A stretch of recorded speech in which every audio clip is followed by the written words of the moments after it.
The last session, as we had in the program, is dedicated to a bit of a different aspect than the previous session.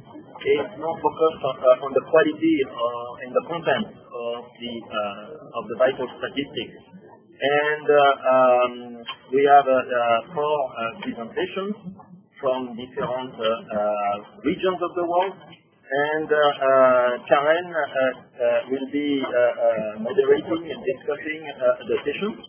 And our first presenter is from the Max Planck Institute with Vladimir Shkolnikov and our colleague Dmitry. Not sure if you pronounce your family name. Zjdanov. Yeah. Okay.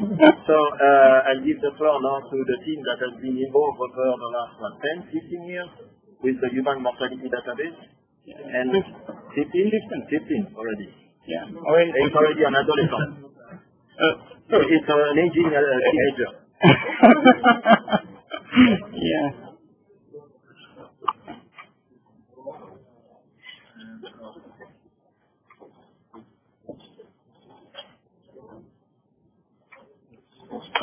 Thank you.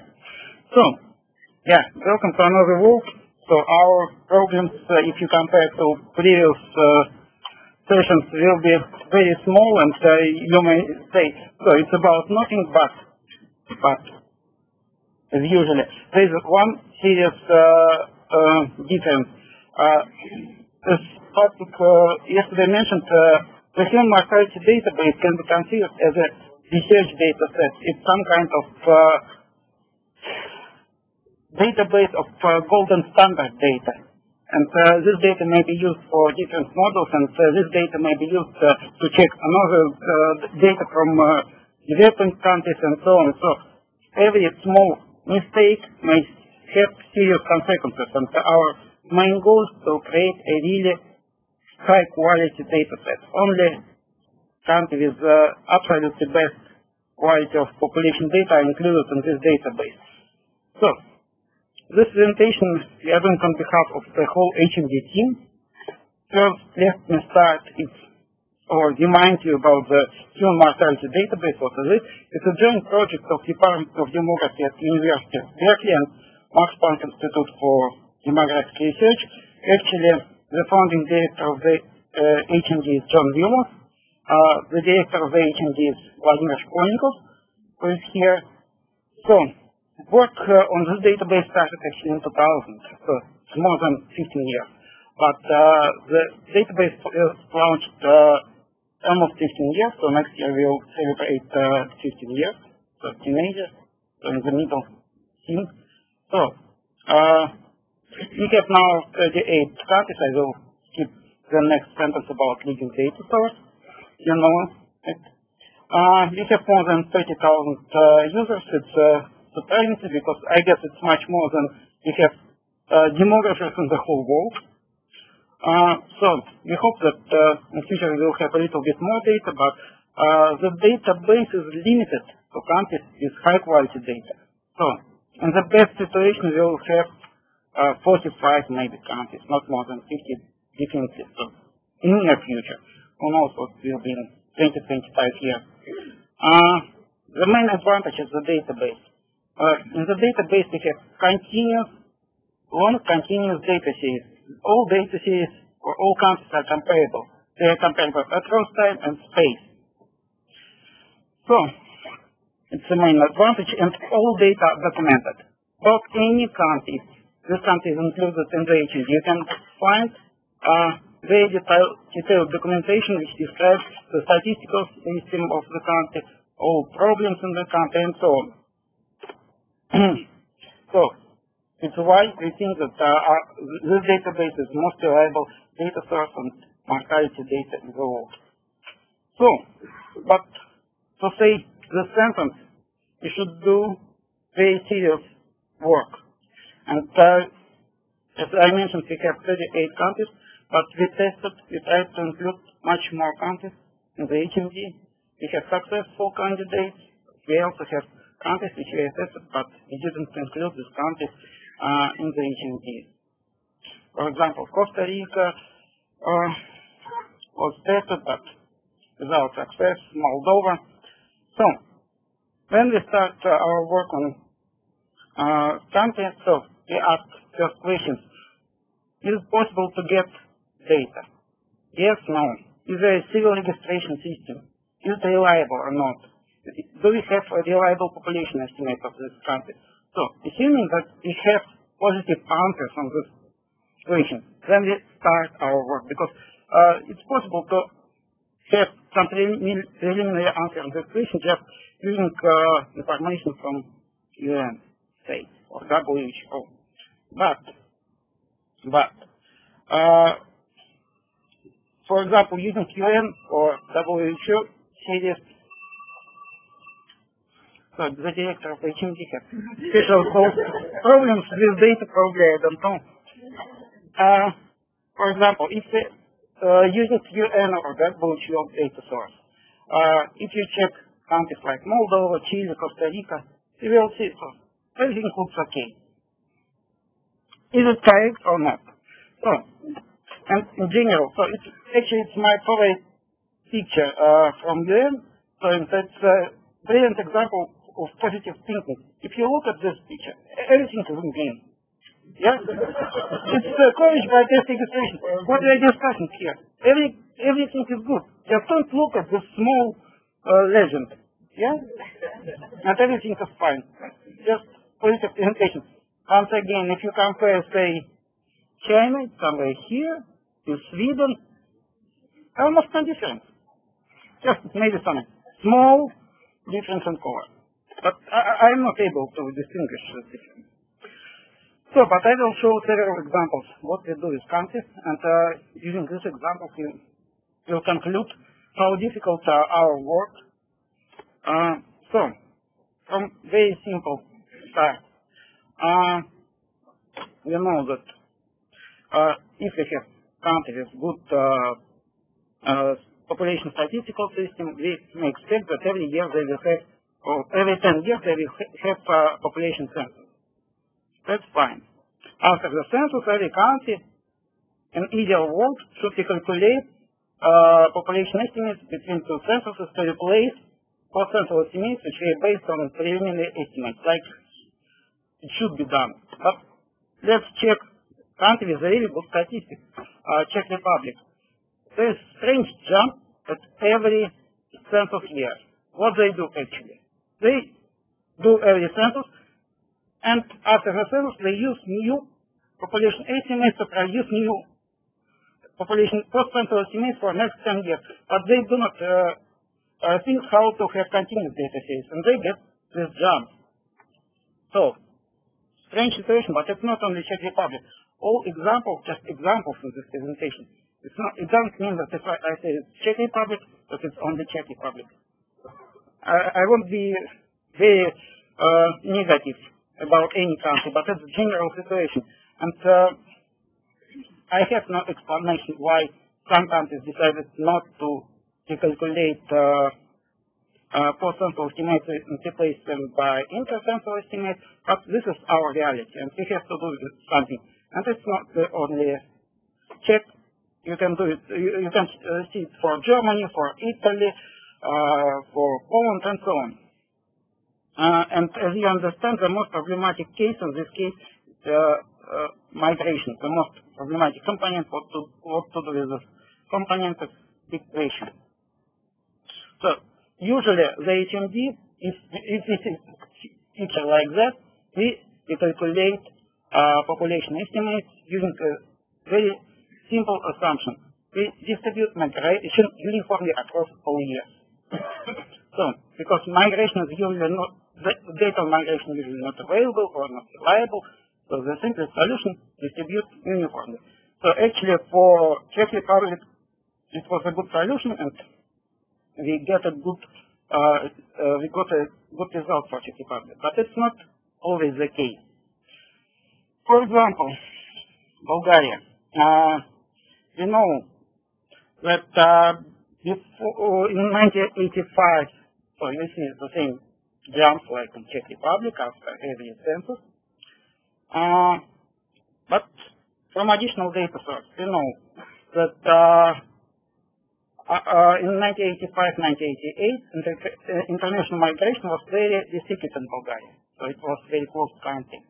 So, but after the collapse of communism in 1989, it was a mass immigration from the country, and definitely it's not the case when we can say that okay, let's distribute the whole migration uniformly across all years. It will be wrong. So what was solution in the case of Bulgaria? We introduced a pseudo-census point in 1989. We decided for its first year when we think about migration. So the year 88 was used as we got it from population statistics, and afterwards we used HMD intercensual method. So finally, I find population estimates from the HMD like that. So this is official population estimates, which are available on official website of Statistical Office of Bulgaria or in Eurostat. So next case. So it's our actually Max Planck Institute from Germany, and it's our special case. It's I guess we still have Germany in the HMD only because Max Planck is in Germany. Otherwise, we shouldn't exclude it.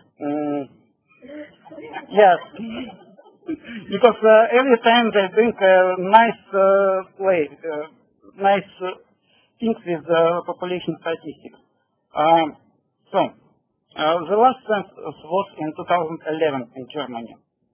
But before this census, Germany had no censuses almost 30 years. Exactly for West Germany 24 years and for East Germany 30 years. So, and after 2011 census, the population of Germany decreased for 1.5 million. It's almost 2%. And finally, Statistical Office of Germany decided not to produce adjusted intercensual population estimates. This is a huge problem. How to produce this estimate, taking into account the period is really long and it's affected by many social events. So, in addition to this problem that we had for a long period with uneven migration, Germany has a very specific statistical system. When every regional office, statistical office, produce own population estimates, they go to federal statistical office and then they produce statistical report for the whole country. So, in 2000s, statistical offices of many German states decided to clean a little bit population statistics. They, using information from tax offices, they excluded people who really not presented in the country. But nobody knows how it was done and how many cases was excluded. The main problem is that they reported these people, which excluded from population statistics, as out migrants this year when they did the cleaning. So because they have no information about real time of the event. So you may see that. So if you look, this figure shows intensity of out migration by statistical by Bundesländer. So this is most probably a real migration after German unification. But this line probably probably due to this cleaning of population statistics, probably. But we don't have any real confirmation. So finally, we reconstructed population estimates of Germany, and we did it in two steps. We used some special adjustment for migration. We cleaned this cleaning first of all, and after removing of the cleaning, we were able to distribute additional error across year. So, and this is comparison of our estimate with the blue line. It's official population estimate published by statistics. On the front, it's German Statistical Office. The green line with correction for without correction of erroneous cases, without correction for this link, and red line is actually what we have in the human mortality database, fully adjusted population estimate. So, sounds very simple, but it was a long story. Another example is how it's possible to increase population, how it's possible to decrease mortality without any real work. Moldova.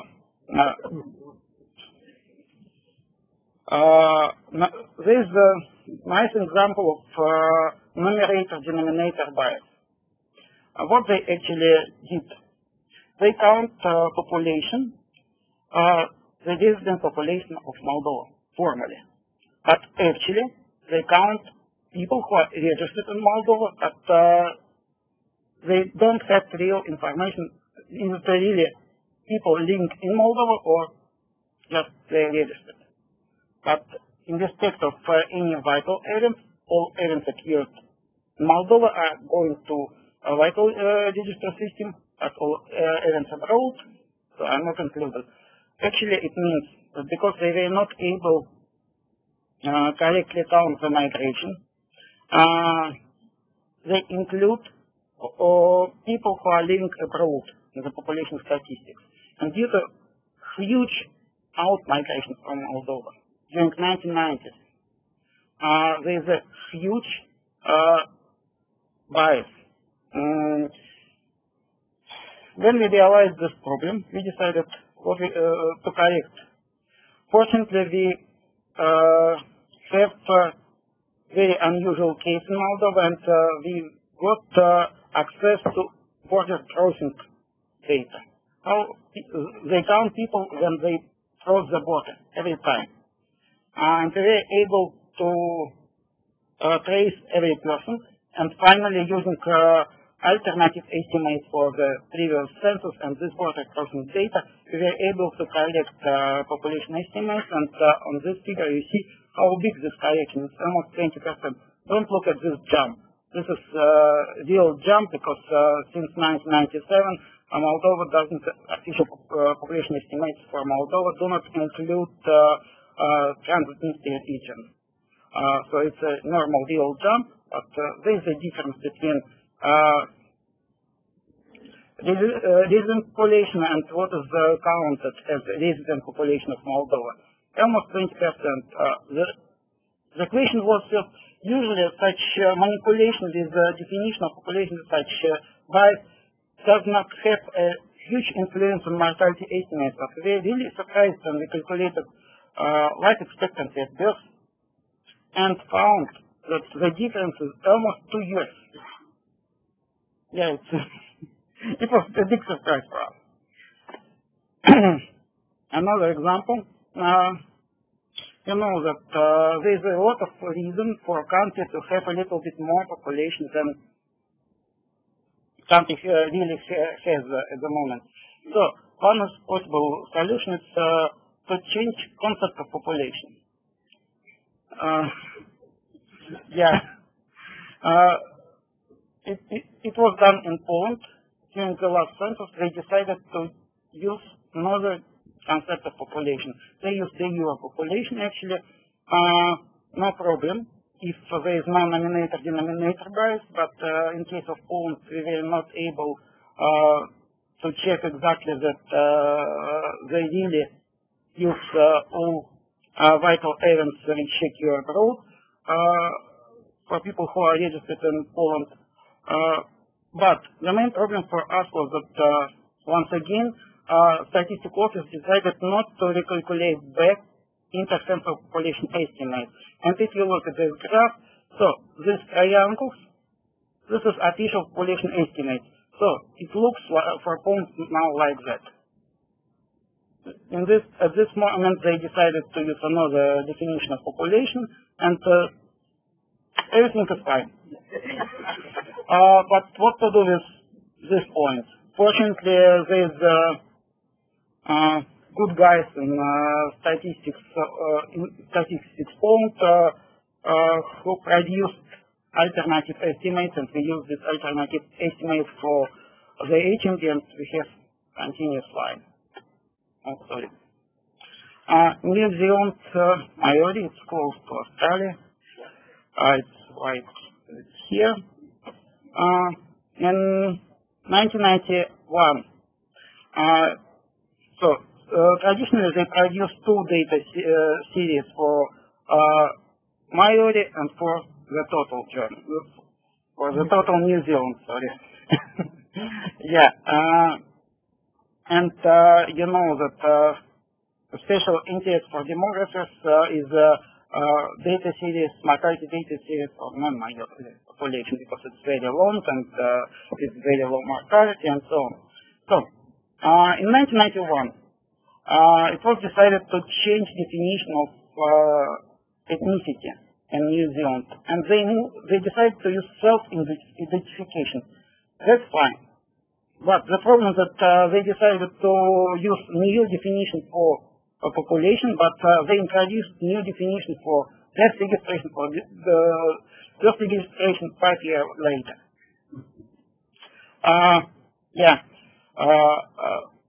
Again, so it looks like that here. It's a jump in life expectancy for majority. Of course, it has almost nothing for non-majority or for the total population of New Zealand, but for majority it was a real jump in life expectancy here. You see this increase. So we corrected this population estimates and corrected this inconsistency in the definition of ethnicity using almost standard HMD method with some adjustments.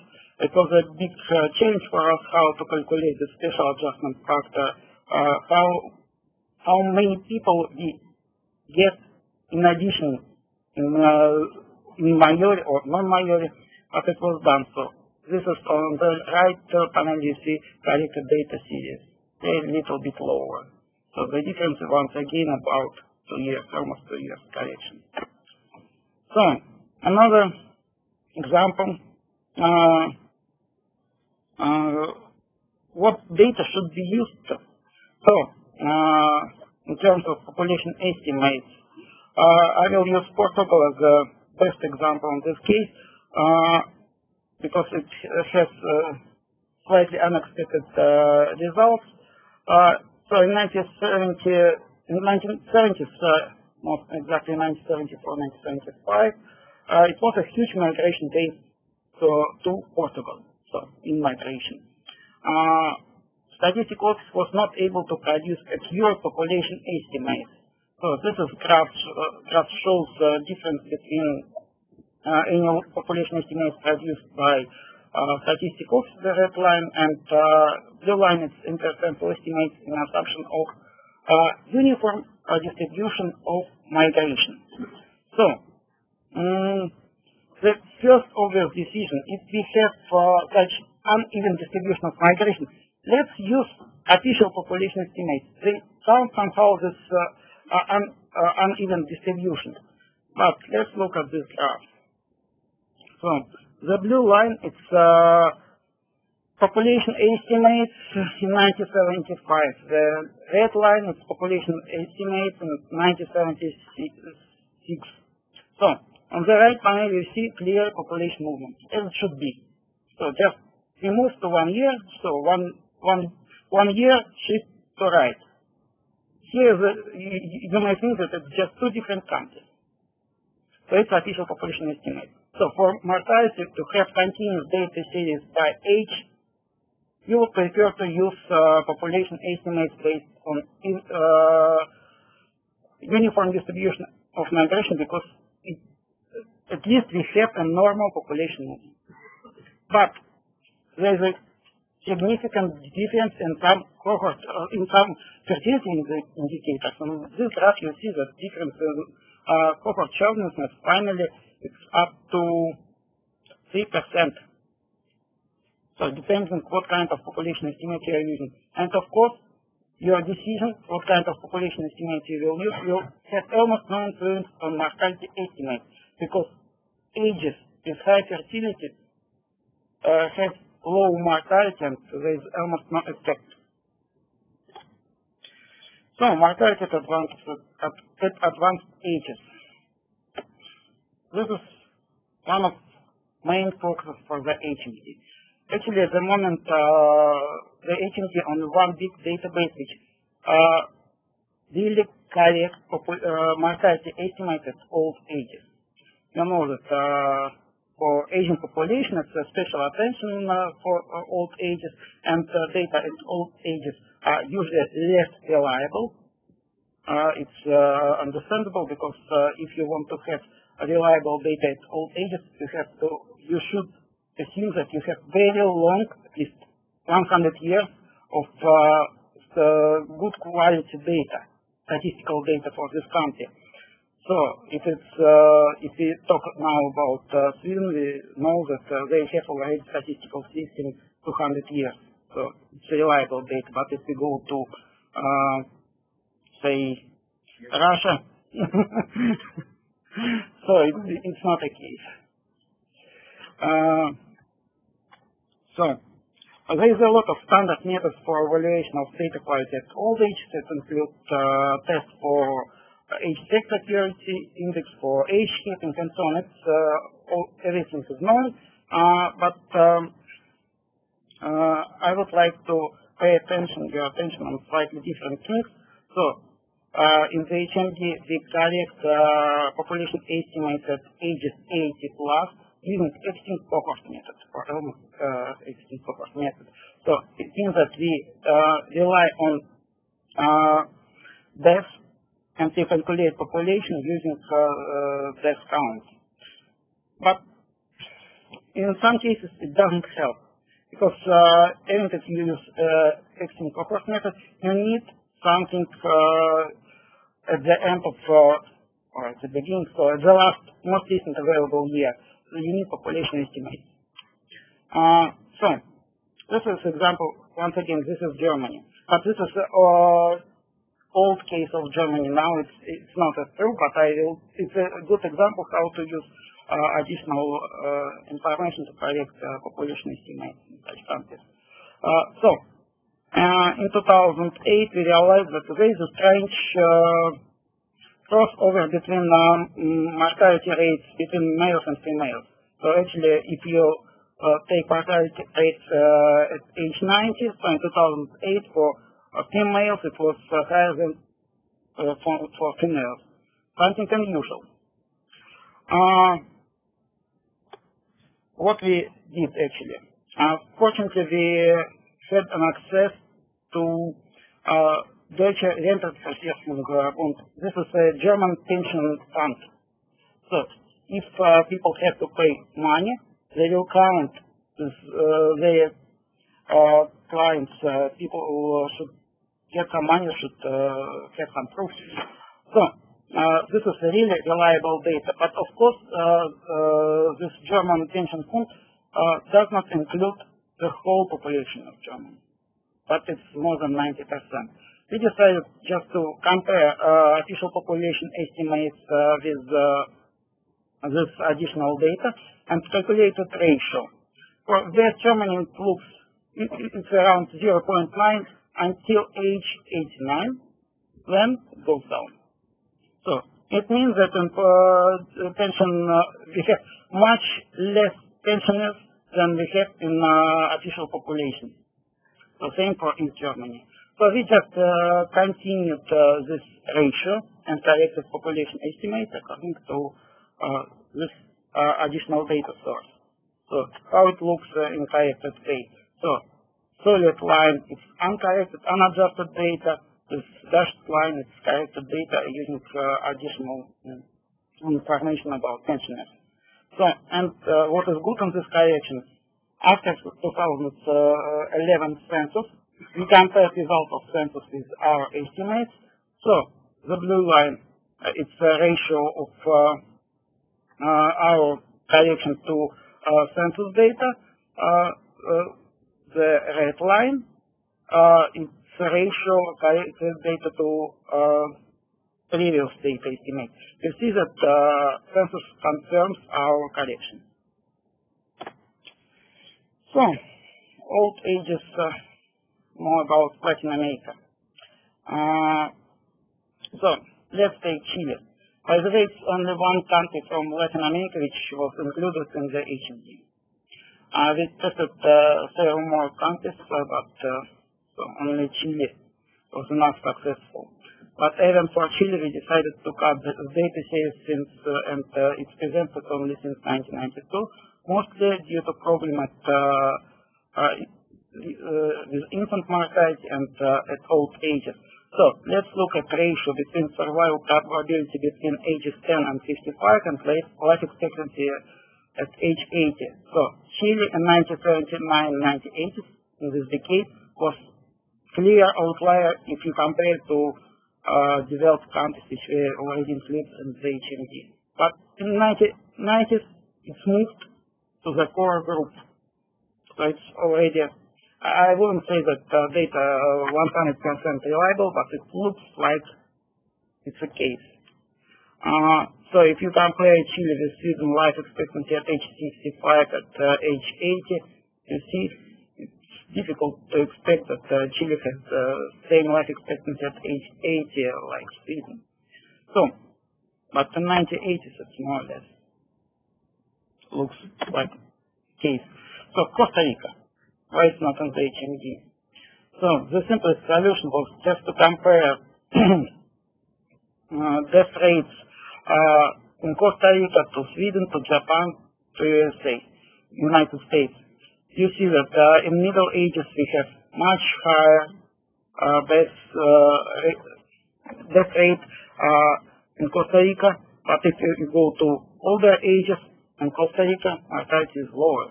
It's a strange situation. So if you compare life expectancy at age 65, at age 80 with a golden standard Sweden, so it's difficult to expect that at age 65 life expectancy in Costa Rica is much higher than in Sweden, especially taking into account mortality at younger ages. So, infant mortality, the last point. So it was already brilliant presentation about Kyrgyzstan. So I just want to remind that there is similar approach by Kincaid. They did similar exercise for several countries. So they used death probability by age in month and compared. For example, this graph shows Germany in 1953 when mortality at ages 1 month and older was similar to Albania, but at age 0 it's much higher in Germany. So it was correction based on this difference. But even if you don't have such data, it still has possibility to correct infant mortality using just trends. There's infant mortality again for Moldova. The red line, this part, show official infant mortality. But you see this is a strange jump in 1970s. And Anderson and Silver in 1986 decided that it's possibly due to improvements in the registration of infant mortality, of infant deaths. And it was Payne, Millet, Valen used this jump to correct infant mortality estimates for years before 1964, I guess. So this is exactly this adjustment. So, but in general,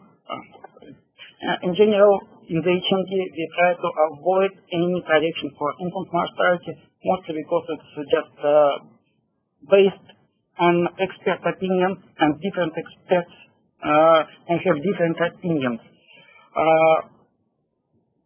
So, and we try to use methods which will provide strong results, strong values for future calculations.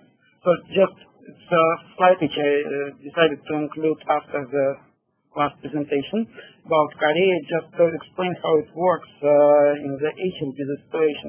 So after this presentation, you already know that infant mortality before 2000 is not reliable. There is additional problems with mortality estimates in South Korea. Before 2000, but let's think about data since 2000. If we think that infant mortality is more or less reliable after this year, what we could look. So this is census estimates, the blue line, and population estimates are used by, I think it's population estimates are used by Statistical Office of Korea. But there is a problem with languages, you understand. So you see that census estimates are lower, especially at ages 0, 1. Was our assumption. Maybe they do not include foreigners, who knows. But we are not able to check it. It's one problem. Another problem, you see that population estimates are really much more smooth. Yeah? They do not have peaks like that. Even if these peaks are due to age keeping. So in combination difference, the population estimates are higher than census data, and this smoothness, it's problem which should be solved before we will decide is it possible to include in the HMD the country or not. So, but it's ongoing work. So conclusion. There is no perfect data in the world, of course, even if you take the HMD. But data should be fit for use. In other words, you should understand problems in the data before we doing something to the data. So the HMD data gives much more possibility for any scientific researchers than data from countries with restricted vital registration system. But even if you go to standard high quality demographic data, so you should understand that they may have some problems as well. We discussed several approach which allow us within mortality database to increase utility of the data. Even if data are problematic, but every time it involves a lot of work. And our experience that with such standard demographic method may not work in any cases. They work perfectly with historical data, but if we go to modern problems, so you should use additional data, additional new methods, but the problem that if we want to have comparable data across countries, this method should be standardized somehow. So it's a combination of standard approach with the unique approach to every country. So that's all. Thank you very much. We'll hold the questions to the end of the presentation. So with that, if we can ask some of the from School of Population in Global Health at the University of Melbourne.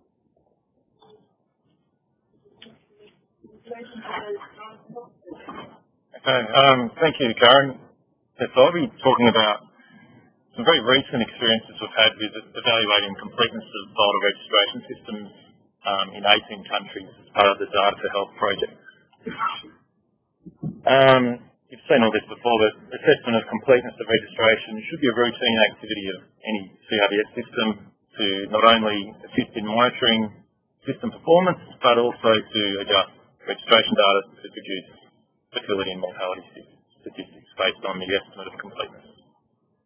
So this presentation describes some recent experiences from assessment of completeness of death registration in the Data for Health initiative, and consider some of the lessons learned from these activities at this fairly early stage. So the initiative was jointly funded by Bloomberg Philanthropies and the Australian Department of Foreign Affairs and Trade. It started in 2015, but it's really only been early this year that we've had all work plans, all the country signed on and work plans signed off, and so we're still in the fairly early stages. I guess if I was to do this presentation in another 12 months, I'd probably have a lot more data to produce, but I'll present today some preliminary findings. The primary objective of the initiative is to strengthen birth and death registration systems. I'll be focusing on death registration today. The partners are the University of Melbourne, where I'm from, Vital Strategies, which is the, I guess, implementation team in the 18 countries. They were formerly the Union North America. Melbourne University is responsible for the technical aspects of the project, and the Centres for Disease Control have responsibility for 4 of the 18 countries. So the 18 countries and cities are spread amongst Africa, the Asia-Pacific region, and Latin America. So we have 3 cities. Bloomberg philanthropies have a special interest in cities, in health cities. Obviously, Michael Bloomberg was the Mayor of New York. I guess that's the reason behind that. So we've got Rabat in Morocco, Mumbai in India, and Shanghai in China. And for those of you who are somewhat familiar with these countries, you'll see we've got a range of countries that I guess have systems that are range from quite mature, very mature systems that have been operating for a long period of time, with high levels of completeness, to countries where the systems are not necessarily non-existent, but certainly not functioning to much of a capacity. So I guess that makes sort of the activities in each country different, or quite different depending on the maturity of the system. Just before I go on, so the range of interventions in the project, they sort of go from a legal and regulatory review of the system through to basic business processing mapping of the system, the CRVS system, all the institutions involved, through to improving registration practices to actually increase the number of events being registered, and then through to focus on cause of death, so improving certification and coding practices, and also integrating verbal autopsy into the systems as a means of ascertaining a probable cause of death, and also some data analysis work as well. So the completeness assessment, I guess there are 3 steps or 3 stages of this activity. Firstly, to assess the country's own estimate of completeness of birth and death registration, where they actually do make such an assessment. To make an independent baseline estimate of completeness of death and birth registration, and this is done with Zjdanov's group at IHME, using publicly available data. Okay? And then the third step is to actually work with the countries, so train them and help them understand and apply methods to measure registration completeness. And this is an important step to actually not only use the publicly available data, but hopefully access any additional data that they may be holding, whether additional years of either registration data or potentially other data sources that might be reporting out on mortality, for example, and then hopefully or potentially to adjust that independent initial baseline assessment.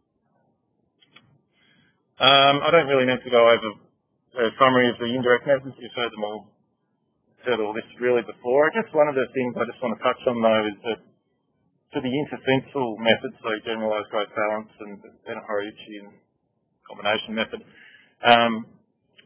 you're reliant on having 2 censuses in the last maybe 15 years, I suppose, or whatever the period is, but to also have a complete, for all the intercensal years, to have vital registration data for all those years. And we've found in some of our countries that's not the case, where you might have a censuses in 2000 and 2010, but quite a few of the countries we're dealing with, there's not available vital registration data going back to 2000 for every year. Sometimes, in some cases, we've only got data from within the last 10 years. That's not to say there wasn't a system operating back in 2000, but it's the data that have been computerized, transferred from paper forms onto a database that's easily accessible, with records that can be easily analysed. And of course, we've got the direct or capture-recapture methods, which we're hoping to, as part of our work, to at least in 1 or 2 countries, to spend some time looking at how we might want to link CRVS systems with household reported deaths or HDSS data as well. So household reported deaths in a census or survey, preferably census, and also HDSS data. And I guess the other approach is similar to what's done in the GBD and UN population prospects, is I guess to look at using multiple data sources, whether it's survey or census or SRS or another source, and to model trends in 5Q0 or 45Q15, depending on the method used, and I guess to synthesize those data sets and estimates into to produce more recent estimates and enter them into a model life table to produce a full set of specific mortality rates. I guess some issues with this approach is, obviously very useful in countries where data distribution methods can't be applied, but I guess if we're looking at more subnational type estimates, it can be quite a deal of uncertainty, especially where there's a heavy reliance on survey data, where there might be relatively few deaths that are used to produce each of the data points, and so there's some of the work IDON's done is at the subnational level of got estimates of complete or total deaths rather that have quite wide uncertainty intervals. So this approach gives you an estimate of total deaths, which is your denominator in your completeness equation. So in our countries, and this is a graph of a graph of our basic estimate of completeness. And so we've got along the horizontal axis, we've got the different ranges of completeness, and we've got the number of countries and cities in each category. So we have 3 countries and cities where there's no available data. So basically the country is not readily able to produce a numerator, number of registered deaths for a given year. I've got another 4 countries where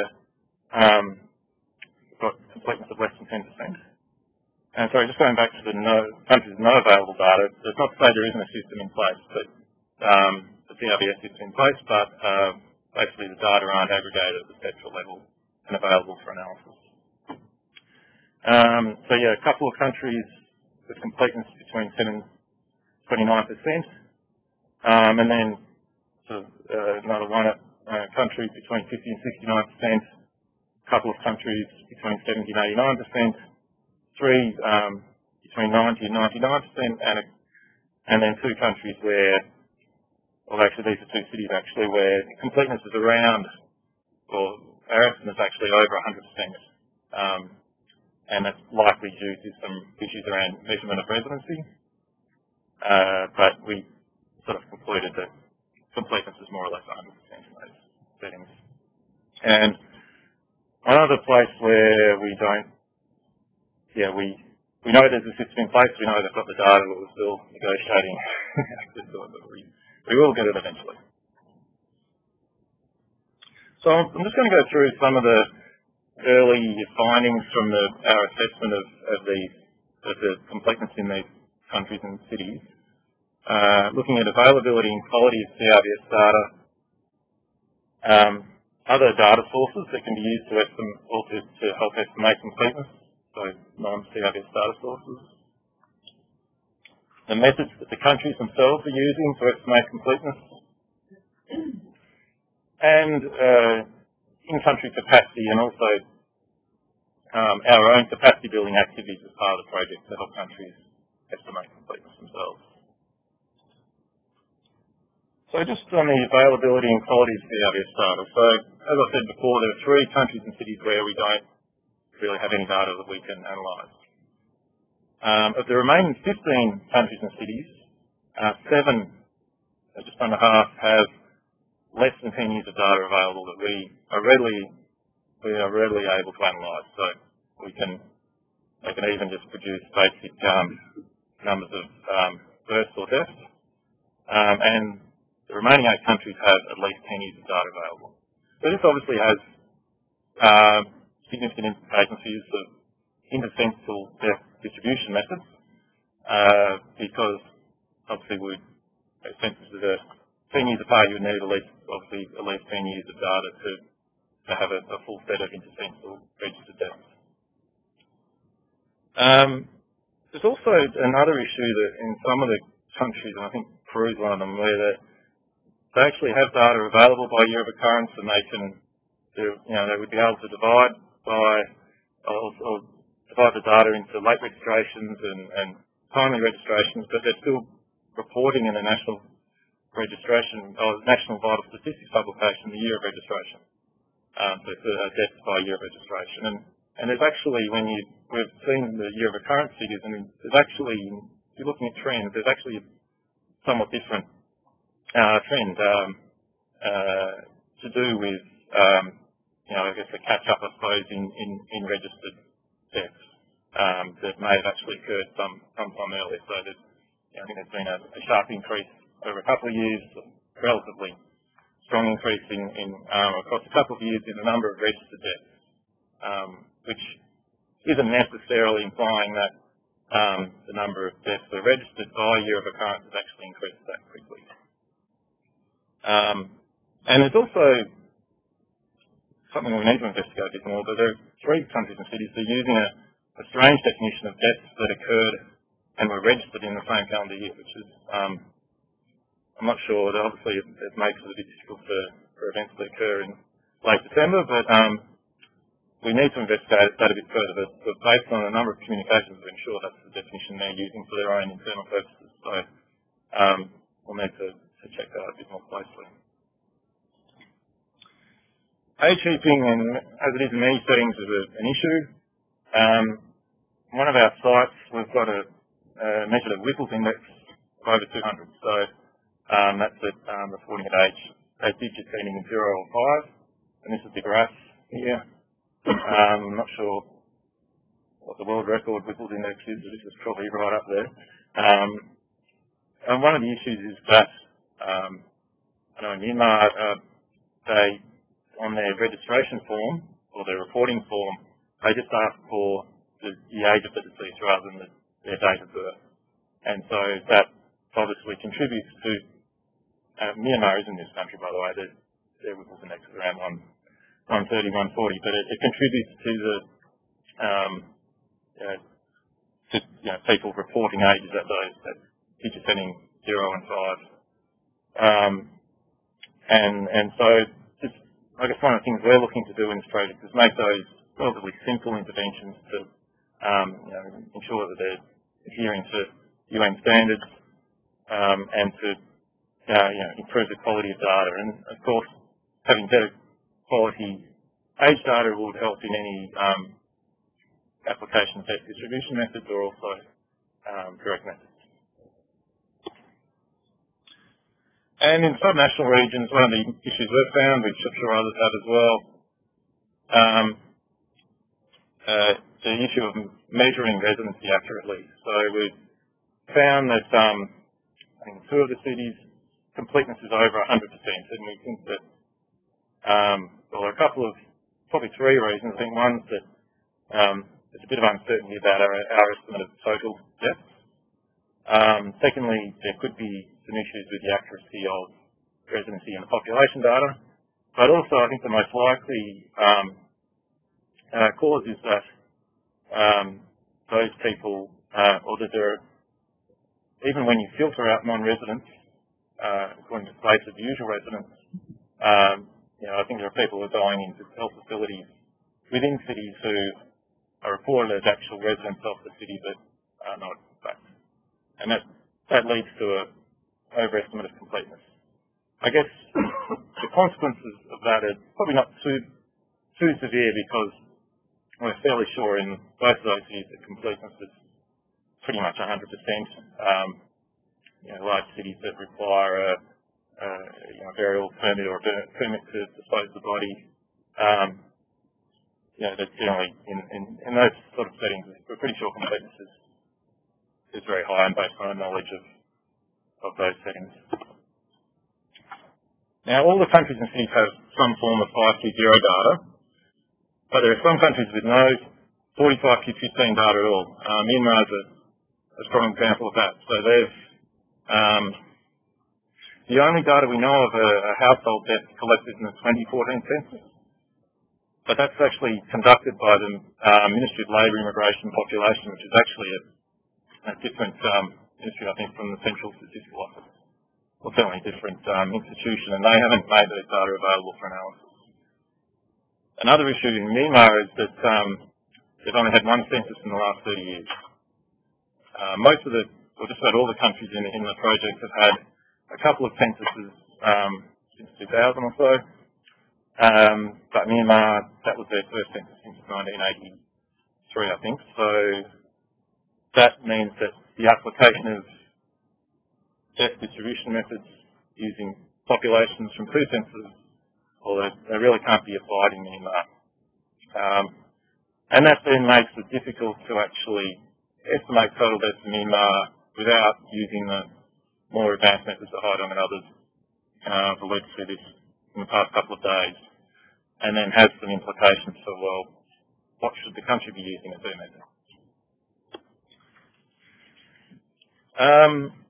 So overall, we can apply incidental death distribution methods in 7 of the 18 countries or cities based on data we have now. It's not to say we won't access more data as we go and visit the countries throughout the project.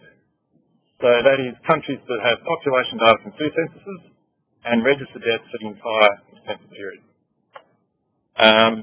Other countries then are reliant on modelling 5Q0 and 45Q15 from census and surveys and inputting into model life tables. I haven't included indirect methods that rely on one population data from one point in time, so post and column graph growth balance method. I've tried them in Myanmar and they gave very low results compared to what we're fairly sure the level of, or there's a reasonable range of completeness. But in Myanmar, the DVD estimates of total deaths are actually, because they're reliant on these models and such little data, there's actually wide uncertainty intervals, very wide actually, and this is what the GBD in their most recent iteration have produced. And I mean, because there's no 45Q15 data, that obviously then has some implications for what the level of completeness is. So that our estimate of Myanmar's completeness is around 50%, taken as the denominator of 410,000. But when we convert these estimates or use these range of estimated deaths, then we've got a completeness 95% uncertainty interval of, I think it's 36 to 60-something percent. So it's quite a wide confidence interval. And then that sort of same issue is found in some of the subnational areas as well, where given the lack of data or certainly the reliance on survey estimates, you've got quite wide uncertainty intervals around the estimate of total deaths and therefore completeness.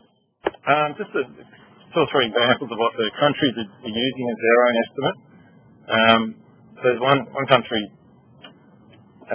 that's using pressed and coal method, which gives a completeness estimate somewhat lower than what what our own assessment is using the methods of Haidong. And probably about 20-30 percentage points different from the independent assessment. And in Myanmar, there's sort of the statistical office there. They've got within the sort of broader routine mortality sources that are used, they've got data from the Ministry of Population, the Ministry of Health, and the Stats Office, and they have the numbers of deaths from each township, and they simply just take the highest number of deaths from the 3 sources in each township, add them up at the national level, which is a fairly rudimentary way of doing it. And they know that it's probably not the most robust method to use, but I guess in Myanmar it's difficult because there's such little other data to sort of draw on to to make a reliable estimate of completeness. And Myanmar's it's a country that's sort of emerging from a fairly repressive political regime. They want to build the capacity of their staff, but I guess there's been a neglect of collecting routine mortality data and also survey and census data over a long period of time, so they're starting at a fairly basic level. There's another country I think that uses a capture-recapture survey from a number of years ago, and there are others where they just assume it's 100% without really taking a close look at the assessment at the level of completeness. And in other settings where no assessment at all is done, they haven't even thought about what it is. They probably just think it's 100%, but there hasn't been an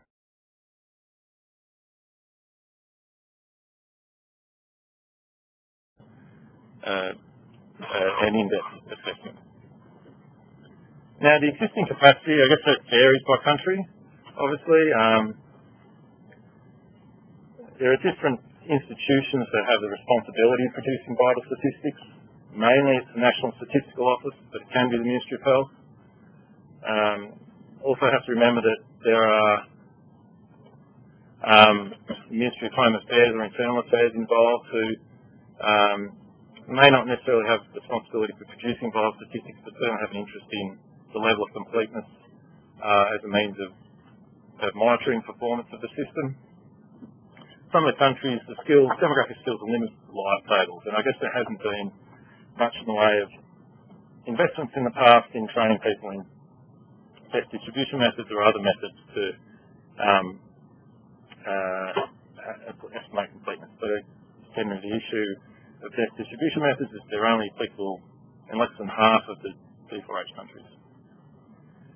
And I guess then when you're thinking about the more complex modelling done in GBD or by the UN, how do you sort of bridge that gap between applying that sort of modelling, more complex modelling, and the existing capacity? Is it a case of a software package or giving them code of some sort which they can apply, or I guess that's something we're dealing with a bit, and I guess it'd be interesting to hear the perspectives of others who have some experience teaching completeness in some countries. So we're conducting in some of the countries a 3 or 4 day course on estimating completeness of registration, and obviously the structure and content will vary depending on the setting. Capacity and available data sources. The target audience are the practitioners, so demographers, statisticians, epidemiologists, who have routine responsibility for generating fertility and mortality estimates from the CRVS system, and so these tend to come from the National Statistics Office, Ministry of Health, some cases the Ministry of Home Affairs or the institution that I guess has the overall responsibility for the system, and also hopefully those from who are working in universities who could incorporate some of this into their teaching programs, and also potentially be co-facilitators as well. So the training course objectives are to help participants understand how to utilise a range of methods to estimate completeness of birth and death registration, and importantly evaluate the strengths and limitations of each method, and then to select the most appropriate method to utilise based on their country's demographic characteristics and available data, and then to use the completeness estimate to make an adjustment to the death and birth registration data to produce summary mortality and fertility measures, but also appreciating that we don't know the precise estimate, but that there's some uncertainty around it, and to understand the assumptions and limitations of the methods. So the topics, I guess, cover a range of areas from why do we actually do this to estimate completeness, what are the data sources and advantages and disadvantages, summary measures of mortality and fertility. In some countries they probably already know that, so they probably wouldn't spend a huge amount of time on those issues. And then looking at recapture methods, indirect methods, and then estimating total deaths and births from multiple sources. And it obviously involves quite a bit of time for the participants to work on their own country's data. And beyond the course, there's post-training follow-up and supervision to assist them to apply the skills that work in the course to their day-to-day work. So just to finish off, it's obvious that there is lack of available registration data for analysis in many of the countries in the Data for Health initiative. That has implications for the application of best distribution methods. Age reporting is potentially quite poor in some cases and related to, in some settings, not having a date of birth on the registration forms. A lack of other data sources to estimate 45Q15, so just a lack of data from surveys and censuses. But I think in some settings there is a potential to link household reporting of deaths in a census with CRVS data, or at least to undertake a feasibility study to see whether that could potentially occur. A lack of training and appropriate methods to estimate completeness. A lack of training, and this lack of training, I guess, is exacerbated by the need to use more complex methods where there's a lack of available data. And also, I guess, in many of the statistics offices, they run censuses, they run surveys, but there's not a recognition of the potential of CRVS data as a source of mortality statistics, partly because I guess the systems haven't been performing that well, but it's not to say that there can't be an analysis of completeness to at least get some understanding of total deaths, but also to feed back into the system to improve overall performance of the system.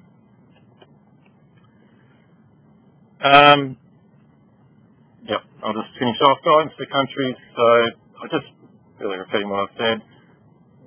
If there is a way to improve the availability of death registration data for analysis, by providing readily analysable unit record files of deaths, that would be great.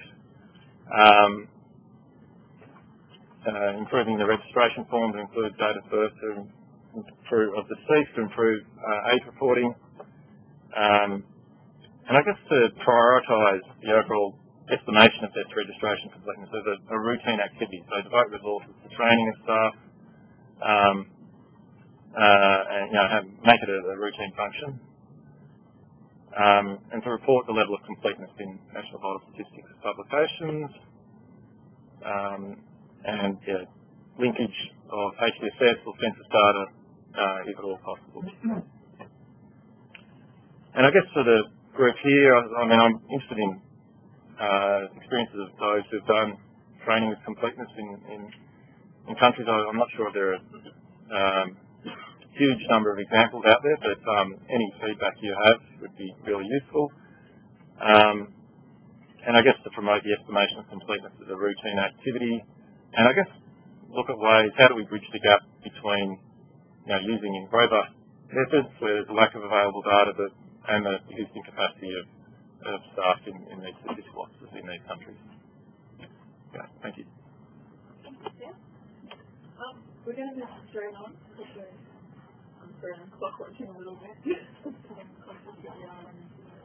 I'd like to ask Janae to come up and meet us. Today, Joubert is right now? MRC in South Africa. And so she's going to talk to us about the evaluation of the chemical analysis and systematic and slightly broader background.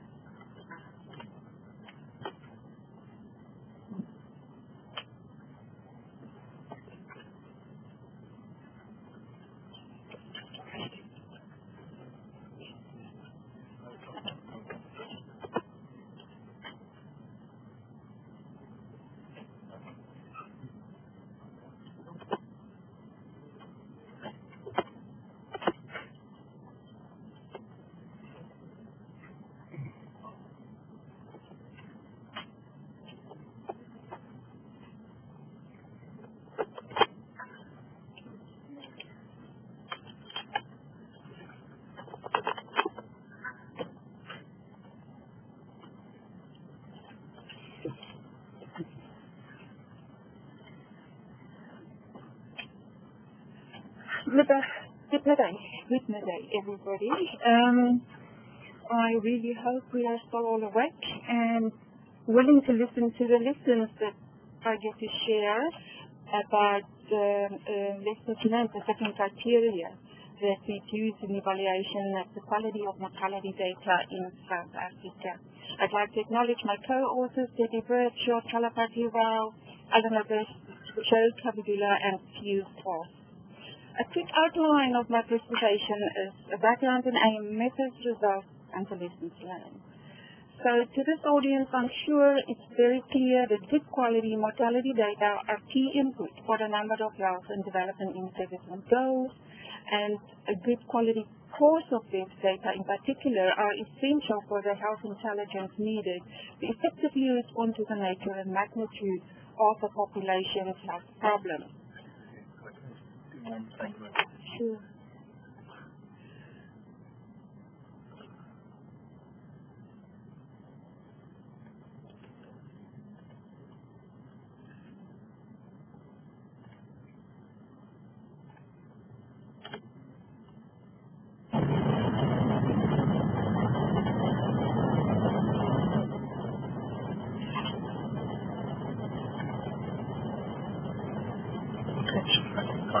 Okay.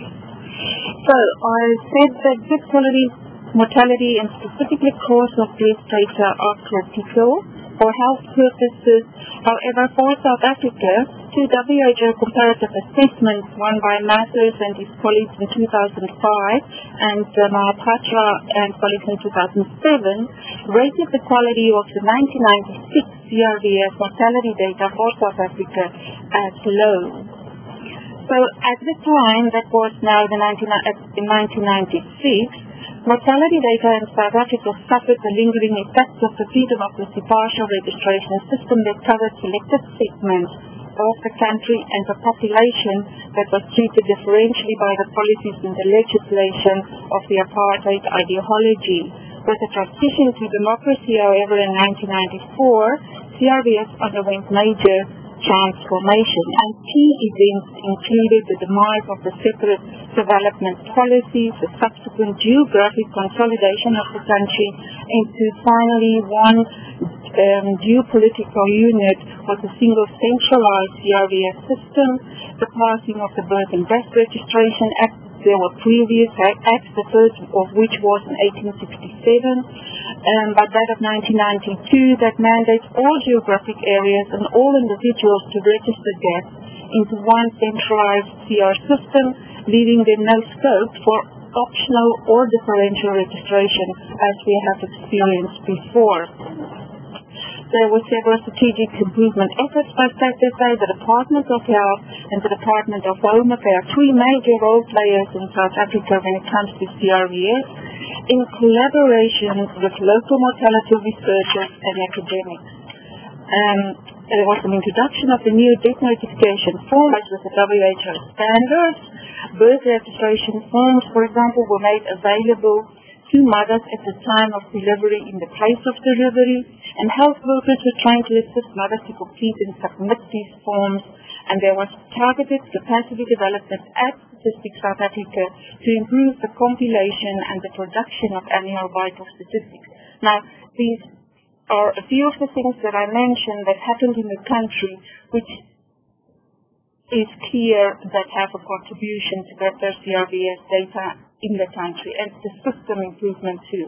Now, given these initiatives, it was of interest to ascertain whether or not the quality of more recent civil registration data has improved. Remember, the previous ones that Colin Martins and Mahapatra did focused on 1996 data. So the aim of this presentation was to share the results and the lessons learned, but using different criteria to evaluate the quality of mortality data from CRVS in South Africa. And I do not know why Philip Parkin is doing this because he is the mastermind behind these criteria. Quickly for the method, a desktop review was done to identify the studies that evaluated the quality of country-level CRVS mortality data. We employed 4 general data attributes and 9 criteria to evaluate the country's data For 97 till 2007, we built on earlier evaluations, particularly those for India, China and Brazil, and then an update was conducted of the evaluation for the period 2008 to 2012. For four criteria, we draw on the CRVS data set produced by StatSA with 11 years mortality data for 5.4 million deaths that occurred nationally from the beginning of 97 to the end of 2007. Now, this data set has been updated annually when cause of death statistics have been released by StatSA, and the update draws on data from deaths that occurred from the beginning of 2008 to the end of 2010. For the remaining five criteria, we reviewed relevant legislation, web-based data repositories, statistical releases, published government and research reports, so that we could identify developments which have shaped the current status of criteria in terms of data adequacy. A simple and broadly defined rating system has been used to rate the 9 criteria, distinguishing between satisfactory performance or unsatisfactory performance, and then unknown or undetermined if the data was just not available or when we couldn't find an answer. To differentiate then between satisfactory and unsatisfactory, thresholds informed by general premises and principles of democracy and epidemiology have been employed. And I'm not yet at the criteria that I should say about the lessons, but at least here are the literature that I could find that looks specifically at criteria to evaluate the quality of civil registration and other statistics data at the country level. And the first was a report from 1990 that Rushika and Alan Lopez did, and they had their criteria that they followed. I cannot go through all of these. I'm not even sure if it's very visible to me. And then the ones in green were specifically country level investigations.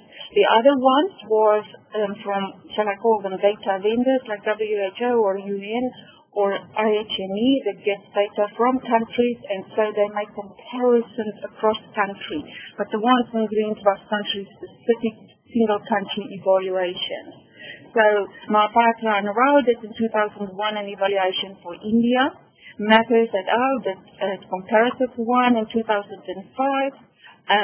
Again, Chalaparty and his colleagues did a China evaluation in 2005. And in 2008, it was Franca et al. Who did the evaluation for Brasilia. And again, MPIDR in 2007 in the Life Sex series then, and he distinguished specifically between general vital statistics and cause of death statistics, which was very cool, I thought. And then in 2014, there was some research work done by David Phillips, where he had suggested 6 dimensions of 6 criteria, which they have fit into a single composite index, and they call it the VSP, or the Vital Statistics Performance Index. So I cannot go now through these, but just to say these green highlighted columns there has the criteria that we have used for the evaluation in South Africa. This table was set up to give a good idea of what has been said before, and as you can see for the green country evaluation, there was a focus on more or less the same criteria. And here are the criteria now finally, and under the general data attribute of generalizability, we have coverage and completeness. I do not think there's enough time for me to read you the question that we formed to make sure we get what we want. For coverage, completeness, and each of the other ones, there was an assessment question. And then, of course, in the last column there is suggested thresholds. So for coverage, the ideal would be to have the 100% of the national population covered. For completeness, this is now within the covered population, what percent of that is registered into the civil registration system, and the suggested threshold was more than 90% of the deaths, and so forth.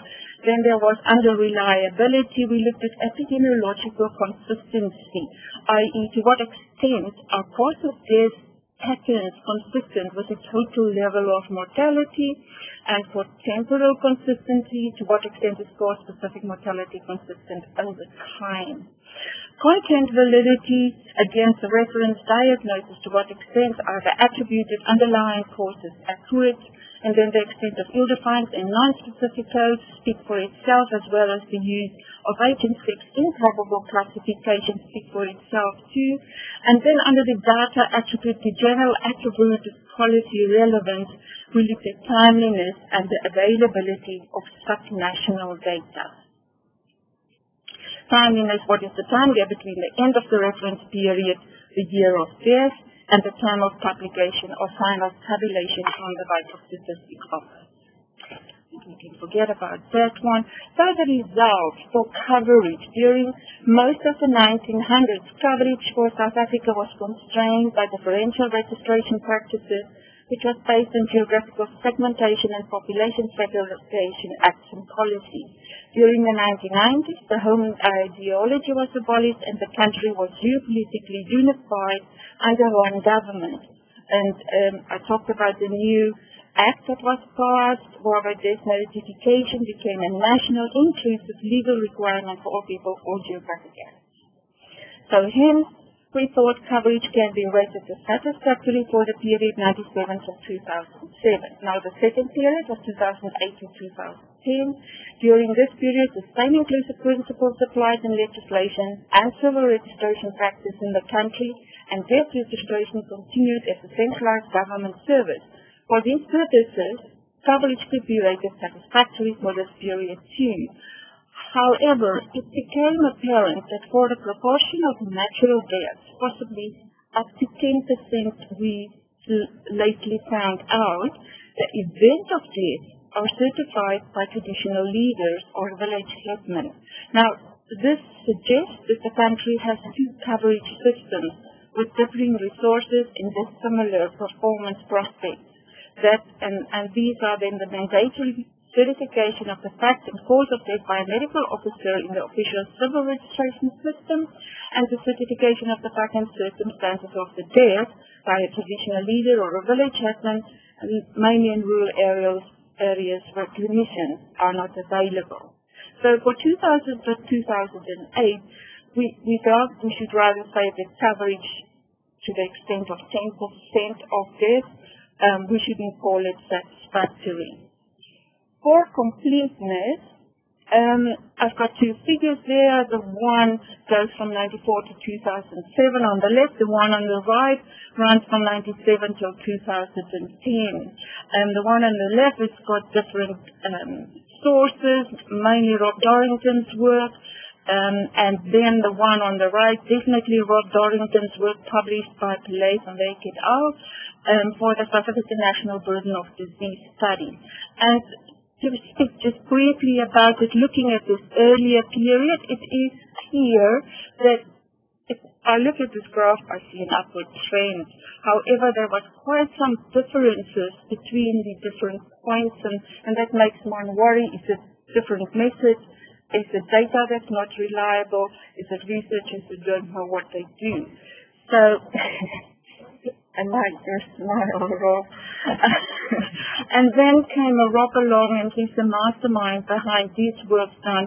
And one can see that indeed, yes, it's a bit later, and we've got more capacity perhaps, and we've got more data, and we are finally able to better talk to Status A2, who is delivering these vital statistics, and Rob has been on the Statistics Council and so on. And here we see that indeed there are upward trends, and the red line, if I'm correct, is the one for all ages. And earlier in the table, we said that if it's 90% or more, we would like to say it's satisfactory. So, already in this figure, we were touching upon the 90% by work that's been done by Machimechi, a student of Rob's, and Dorrington and Bradshaw in 2011, who also talked about 90 or more % of completeness, and then here definitely so. So we would say for both periods satisfactory, and for the second period also improved since the period. However, I just heard yesterday Rob spoiled the fun here by talking about lower levels in young adults, and of course lower levels of completeness in young adults. And of course one can see here that for completeness for the younger children 1 to 4 years and 5 to 14 years, that's also quite a big gap. So then epidemiological consistency, based on the premise that the composition of mortality by cause changes systematically as all-cause mortality decline, observed broad-cause patterns of causes of death for South Africa were compared with expected broad-cause patterns, and a model by Solomon and Murray, it's a rather old model, however it works, that considers the relationship between the overall level of mortality and the relative contributions of causes of death to the overall level. A difference of more than 2 standard deviations between observed and model predicted proportions suggested unsatisfactory consistency of the observed data. Now, on the basis of the large differences between the South African epidemiological profile, I'm sure this room knows very well about our massive HIV epidemic or pandemic, of our epi-profile, and that which was produced in the model prediction. Now, this criterion then could not be assessed conclusively, as the model does not have the discriminatory power to enable an assessment for South Africa for our particularly high HIV mortality profile. And so epidemiological consistency for both periods unfortunately had to be determined as undetermined. And then if we talk about temporal consistency, it's such a busy graph, but I hope it keeps you awake. This figure here is about the proportion.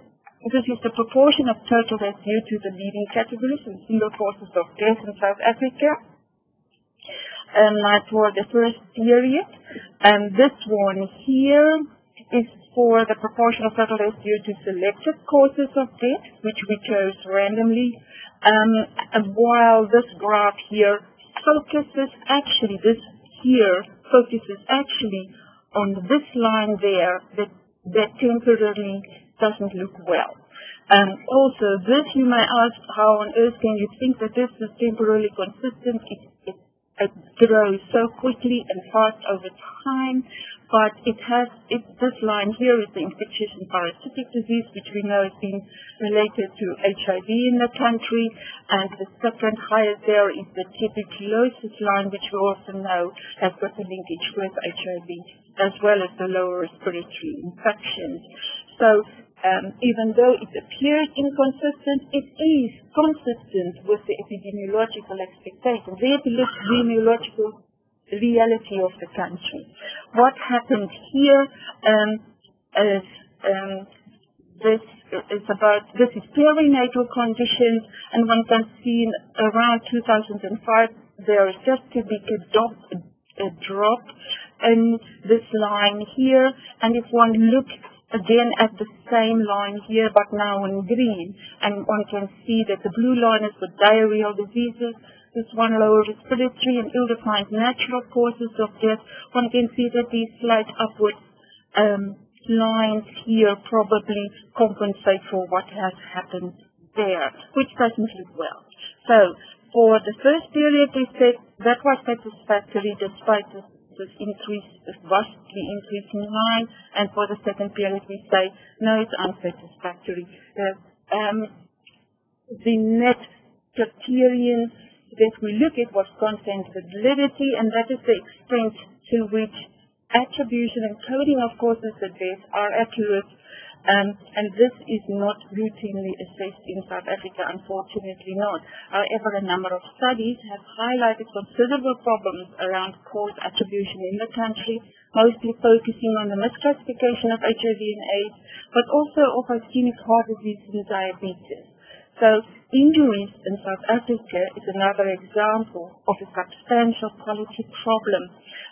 If one looks at this at the raw data as it comes from Statistics South Africa, or the vital statistics that come from SASFA.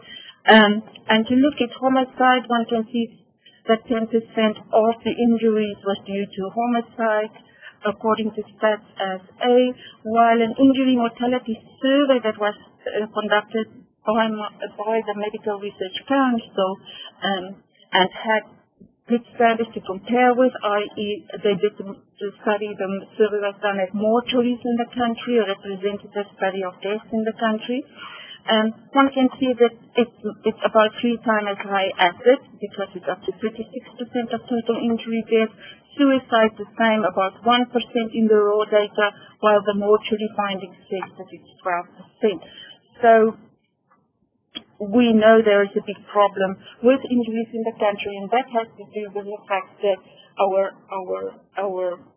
death notification form doesn't have a field that provides for the manner of death, neither for the external cause of death, which is a big problem, and we have pleaded with SASFA, please include it, and we have special meetings and so forth. Unfortunately, the latest death notification form still doesn't include it, and we hope with the 2016 form the WHO has released that this form will be taken on, and then there's a new opportunity for change, and that we can pressurize and ask the fleet again to see that this goes in there. This is a little bit on a tangent that I go here, but to say that we did a linkage study. We had data from CRVS death notification forms and information from verbal autopsy questionnaires from the in-depth agent court health and demographic surveillance system that was matched to examine the quality of rural CRVS mortality data. Deterministic and probabilistic techniques were used to link data for the period 2006 to 2009. Chalaparty referred earlier this morning to the study, was part of that. Causes of death were aggregated into the WHO mortality tabulation list, 103 lists, and a locally relevant short list of 15 causes. Using the verbal autopsy diagnosis as reference, misclassification patterns and cause-specific mortality fractions were calculated for the short list, and a matching rate of 61% was obtained, while I think for Oman it was 73 or 79% you mentioned this morning. For the 2,264 matched cases in this small study, cause agreement was 15% for the WH list and 23% for the short list. So in the short list was 15 causes only, a near quarter of this could be matched. I must admit, I was forever told by Chalaparty that we are having too strict rules, specifically in the deterministic part of the study. However, it's now too late. Cause-specific mortality fractions was also significantly different for all but 4 of the 15 causes, and that was for tuberculosis, cerebral vascular disease, other heart disease, and ill-defined natural. So content validity is therefore, that's now outside the 9 criteria study. This is just a snapshot of the linkage study that we did.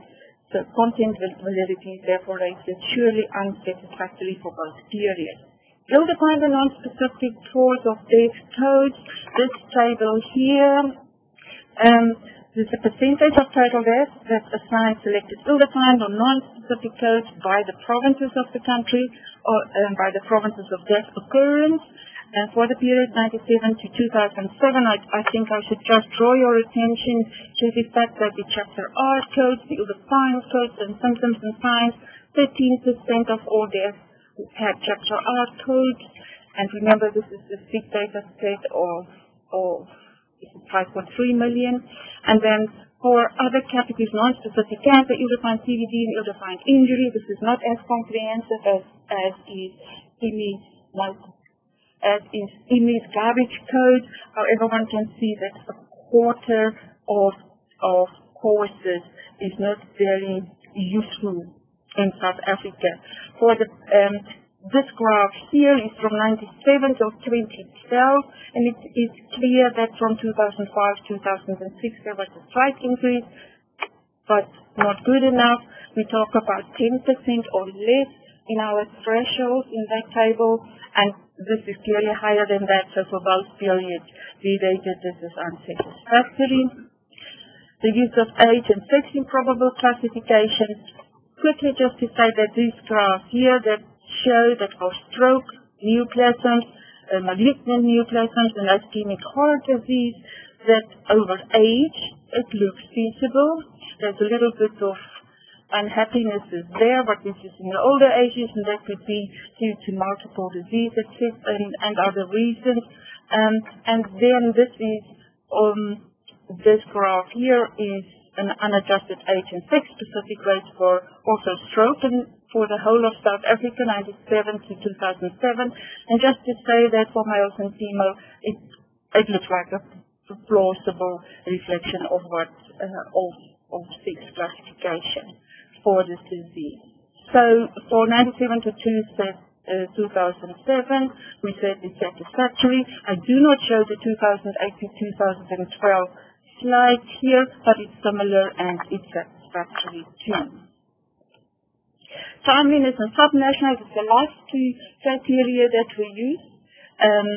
Timeliness for the period 1997 to 2007, it was poor at the outset of the period, and it was but over time it became more satisfactory. Just to say that, for example, for the period 1997 till 2001, if I'm correct, we only had the 10% sample that we could use from the official statistic office that researchers could use. Of course, they had much more. By 2002, the full data set for 1997 up till 2002 became available, which was wonderful.